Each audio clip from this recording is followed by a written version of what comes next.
Listening, fill in the blanks. Let's start.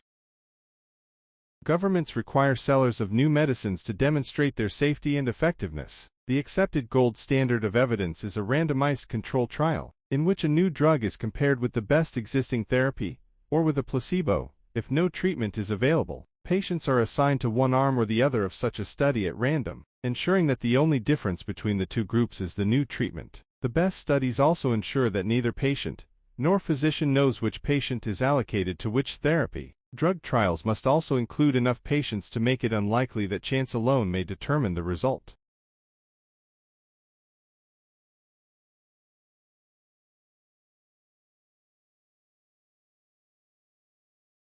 To avoid the widespread adoption of misguided ideas, the sensible thing is to experiment first and make policy later.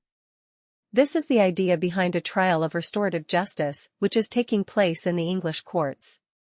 The experiment will include criminals who plead guilty to robbery. Those who agree to participate will be assigned randomly either to sentencing as normal or to participation in a conference, in which the offender comes face to face with his victim and discusses how he may make emotional and material restitution. The purpose of the trial is to assess whether such restorative justice limits reoffending. If it does, it might be adopted more widely.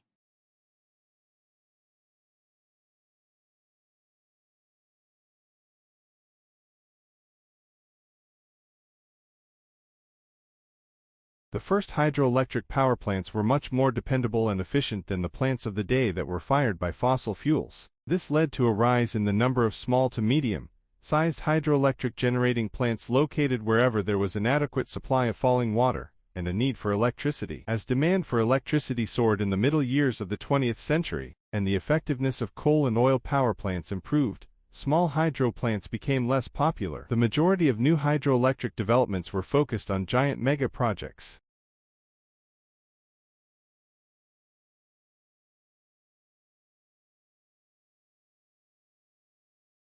The Egyptian people showed reverence towards natural objects such as the lotus flower, the scarab beetle, the falcon, the lion, the sun and the river Nile.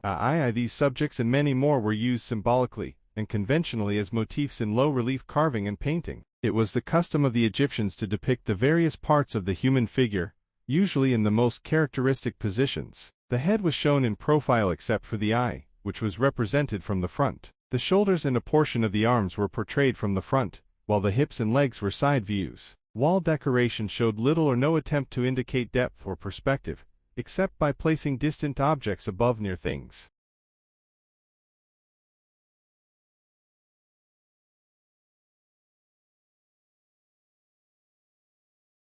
To make political decisions about the extent and type of forestry in a region, it is important to understand the consequences of those decisions. One tool for assessing the impact of forestry on the ecosystem is population viability analysis (PVA).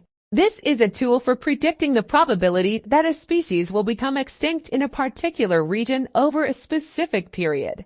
It has been successfully used in the United States to provide input into resource exploitation decisions and assist wildlife managers, and there is now an enormous potential for using population viability to assist wildlife management in Australia's forests. A species becomes extinct when the last individual dies.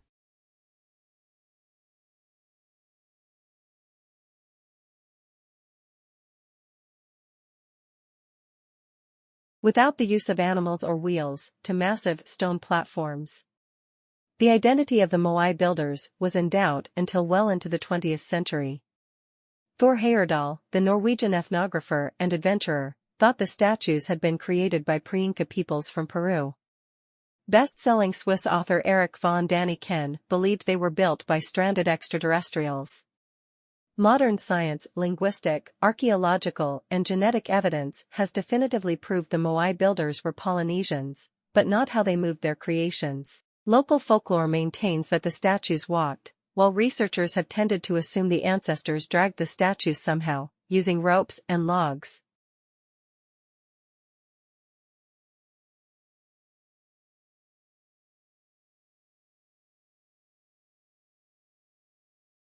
Not everyone was supportive of Davis' change of tune compared to the recordings of his early career. Universally applauded as linchpins of the jazz oeuvre, Trumpeter Winston Marsalis derided his fusion work as being not true jazz, and pianist Bill Evans denounced the corrupting influence of record companies, noting that rock and pop draw wider audiences. In the face of this criticism, Davis remained defiant, commenting that his earlier recordings were part of a moment in time that he had no feel for anymore. He firmly believed that remaining stylistically inert would have hampered his ability to develop new ways of producing music. From this perspective, Davis' continual revamping of genre was not merely a rebellion, but an evolution, a necessary path that allowed him to release his full musical potential.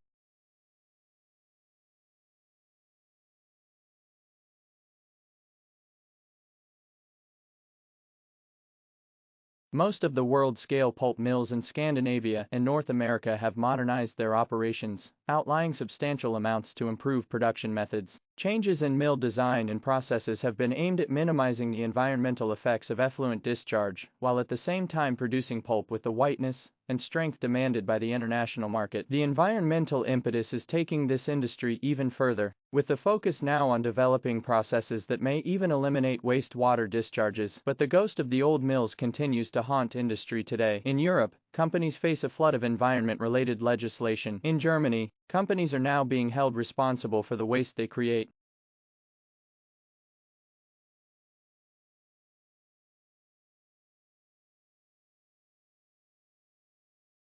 Early attempts to predict population viability were based on demographic uncertainty.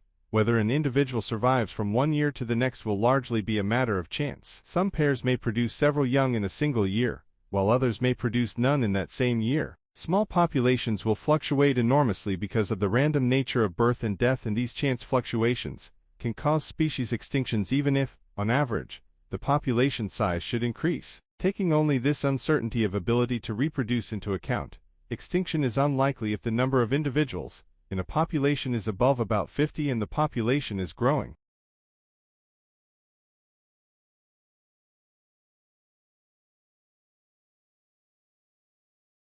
Recent research has shown that other factors need to be considered. Australia's environment fluctuates enormously from year to year. These fluctuations add yet another degree of uncertainty to the survival of many species.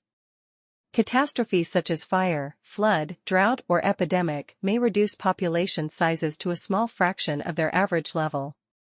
When allowance is made for these two additional elements of uncertainty, the population size necessary to be confident of persistence for a few hundred years may increase to several thousand.